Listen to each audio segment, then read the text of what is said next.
Bonjour et bienvenue dans cette nouvelle édition du Non-Stop Info. Voici les principaux titres de ce journal. La mise en service au Cameroun de l'autoroute Kribi-Lolabé, une infrastructure qui entend fluidifier l'évacuation des marchandises du port en eau profonde de Kribi. Il s'agira du deuxième déplacement d'Anthony Blinken en Afrique subsaharienne. Le secrétaire d'État américain prévoit de se rendre en Afrique du Sud, en République démocratique du Congo et au Rwanda du 7 au 9 août. Une tournée africaine annoncée quelques jours après la fin de celle de Sergueï Lavrov, ministre russe des Affaires étrangères. Puis, gros plan à suivre dans ce journal sur l'industrie touristique. Focus sur le Bénin qui entend tirer pleinement profit de cette filière en forte croissance. Reportage à suivre dans ce journal. Mais d'abord, les Sénégalais dans l'attente des résultats des élections législatives. Près de 7 millions d'électeurs étaient appelés aux urnes hier, dimanche 31 juillet.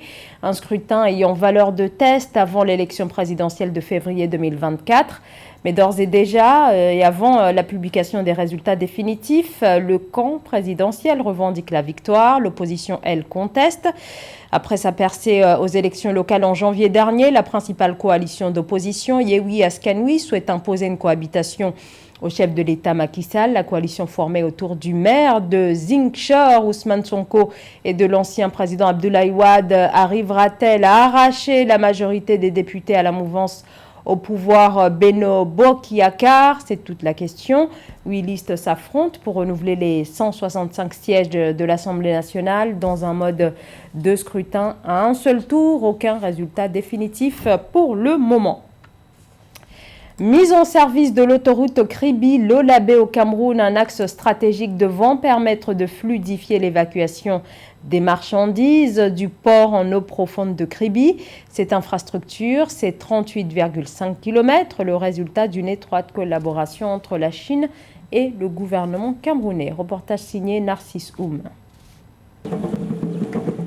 Le ministre camerounais chargé des travaux publics a procédé vendredi 29 juin 2022 à Kribi à la mise en service de l'autoroute de 38,5 km entre Kribi et Lolabé, une infrastructure emblématique du programme de développement autoroutier. La coupure symbolique du ruban a eu lieu en présence de quelques membres du gouvernement, les autorités administratives et traditionnelles de la région du Sud Cameroun. Notons qu'il s'agit de réaliser des infrastructures qui vont accompagner les investissements privés dans ce pôle industriel qu'est Kribi. Vous avez déjà le port et ses aménagements connexes. Il faut des infrastructures routières qui vont faciliter la mobilité entre le port et les localités intérieures. Et puis au-delà, dans la sous-région. Les objectifs spécifiques de ce projet visent en particulier l'amélioration de la compétitivité et de l'attractivité du port autonome de Kribi. Pour la réalisation de ce projet, un contrat de type Engineering Procurement Construction a été signé le 28 novembre 2012 entre l'entreprise China Engineering Company Limited et l'État du Cameroun. Nous avons dans le cadre des travaux dits de désenclavement de la zone industrielle et portuaire du Cameroun mobilisé déjà 139 milliards 400 millions de francs CFA qui vont nous permettre de réaliser la route Edea-Kribi, de réaliser le pont sur le fleuve Ntem, comme j'ai indiqué tout à l'heure, avec d'autres aménagements connexes tout autour de la zone industrielle. Pour rembourser ce prêt, Kribi Highway Management, entreprise créée par China Engineering Company, va exploiter cette infrastructure pendant 31 ans selon l'accord signé le 30 décembre 2020 avec l'État du Cameroun. L'autoroute est assortie d'un péage automatique et manuel dont le paiement est fixé entre 600 francs et 5600 francs. Après plus de 4 ans de travaux, l'autoroute mise en service ce jour est exploitée en système de péage ouvert à travers un poste de péage installé au PK 25. Face à la hausse des prix des produits à base de blé, dont le pain, les autorités camerounaises ont décidé de suspendre le paiement de la redevance de pesage au port de Douala. Cette suspension du prélèvement de cette redevance s'étalera sur une période de 6 mois. Les précisions de Nathalie Mau. Les importations de blé sont exonérées de redevances de passage au port de Douala sur une période de 6 mois allant de mars à août 2022 inclus. La mesure a été instituée par le directeur général du port autonome de Douala, Cyrus Ngo, le 28 juillet 2022. Elle lève ainsi le prélèvement du pesage élevé à 12 000 francs CFA par camion. L'économie n'aura pas profité de la mesure du fait du Covid et du fait de la guerre en Ukraine qui a réduit l'importation internationale de blé. L'exemption de paiement du pesage sur la place portuaire de Douala devrait avoir une incidence sur le prix de la farine et du pain, selon des observateurs. En effet, l'instauration de cette taxe en 2020, combinée à l'actuelle crise des céréales, liées à la guerre en Ukraine, ont fait grimper le coût de production du sac de farine de 50 kg de 2 000 francs CFA à 6 500 francs CFA actuellement. Dans le contexte actuel de la guerre de l'Ukraine qui a créé un déficit de l'offre du blé sur le marché international, il serait économiquement intelligent de réduire les taxes sur la chaîne de valeur, sur la chaîne d'exportation du blé pour, au moins temporairement, permettant aux économies de reprendre et limitant l'inflation. La pesée des marchandises, auparavant gratuite, est devenue payante dans le but d'arrimer le Cameroun aux standards internationaux en matière d'optimisation des revenus douaniers. Du premier trimestre 2021 à la période similaire en 2022, le prix de 50 kg de farine a presque doublé, passant de 19 000 francs CFA à 32 000 francs CFA. 492 milliards de francs CFA, c'est le montant des investissements réalisés par les entreprises françaises présentes au Gabon. Au total, 85 filiales de sociétés françaises sont installées dans le pays. La France est le premier fournisseur de ce pays d'Afrique centrale, avec une part de marché qui s'élève à 26% devant des pays tels que la Belgique ou encore la Chine. Après la Russie et la France, la semaine dernière, l'offensive diplomatique se poursuit en Afrique et c'est au tour des États-Unis. Le chef de la diplomatie américaine, Anthony Blinken, entamera début août une tournée africaine qui le conduira du 7 au 9 en Afrique du Sud, en République démocratique du Congo et au Rwanda. Un seul objectif pour les États-Unis, réaffirmer sa présence géopolitique sur le continent africain et contrecarrer l'influence diplomatique de la Russie. Corinne Kamseone. La voix de l'Afrique compte, elle est même de plus en plus recherchée dans le contexte actuel où les tensions dans le monde, notamment le conflit en Ukraine, tendent à accentuer les clivages entre grandes puissances. Après la France et la Russie, c'est au tour des États-Unis d'entamer une tournée africaine qui mènera son secrétaire d'État Anthony Blinken en Afrique du Sud, en République démocratique du Congo et au Rwanda du 7 au 11 août 2022, selon un communiqué du département d'État américain. Le secrétaire lancera la stratégie américaine pour l'Afrique subsaharienne qui renforce la vision américaine selon laquelle les pays africains sont les acteurs géostratégiques et des partenaires essentiels sur les questions les plus urgentes de notre époque, de la promotion d'un système international ouvert et stable, à la lutte contre les effets du changement climatique, l'insécurité alimentaire et les pandémies mondiales pour façonner notre avenir technologique et économique.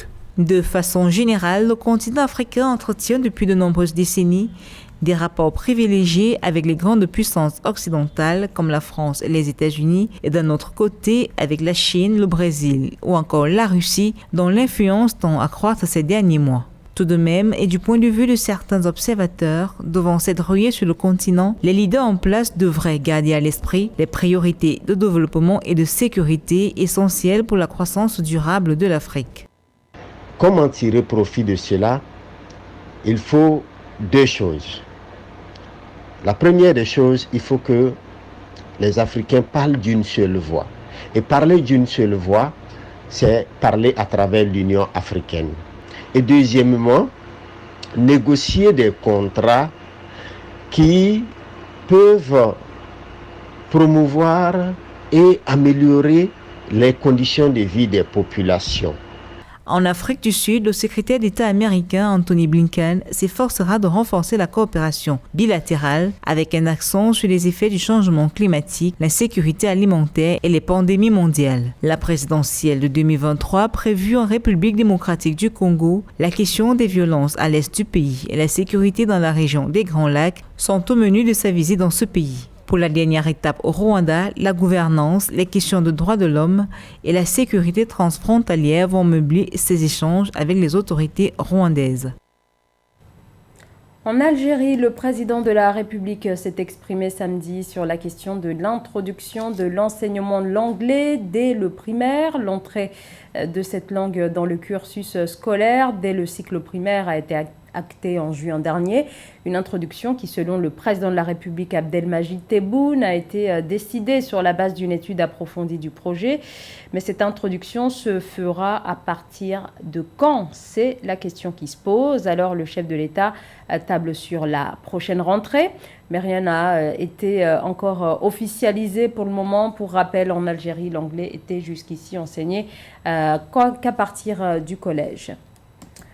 Le tourisme bénéficie au Bénin d'un important potentiel naturel, mais aussi culturel. Le secteur demeure d'ailleurs la deuxième source nationale de rentrée de devises grâce à un tourisme à la fois balnéaire, culturel et mémoriel. Reportage de notre correspondant Lefty Ounouf. Le monument Amazon devient une image de destination pour le Bénin, pays avec un accès étroit au golfe de Guinée.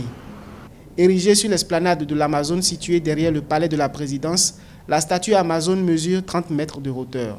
Selon l'histoire, l'Amazon fait référence à la première armée du royaume du Dahomey, composée uniquement de femmes.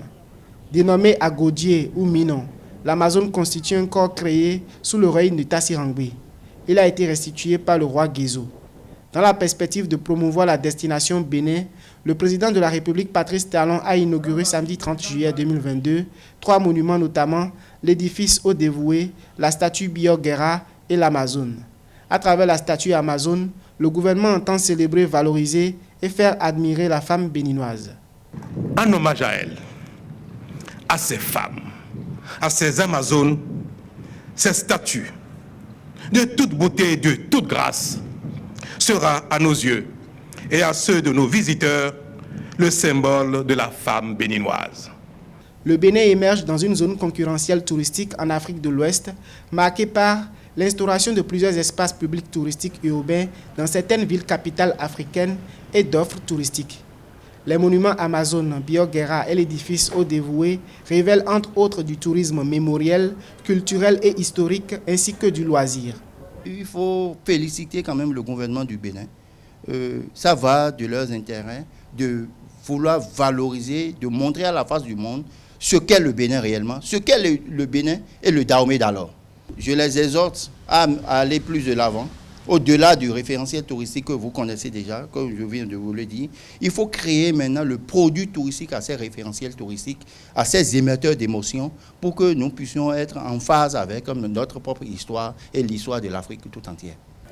En vue d'impacter le tourisme béninois, de nombreux experts préconisent la promotion du tourisme inclusif, notamment la création de produits touristiques tels que la route de la conquête coloniale et le triangle de la route des résistances.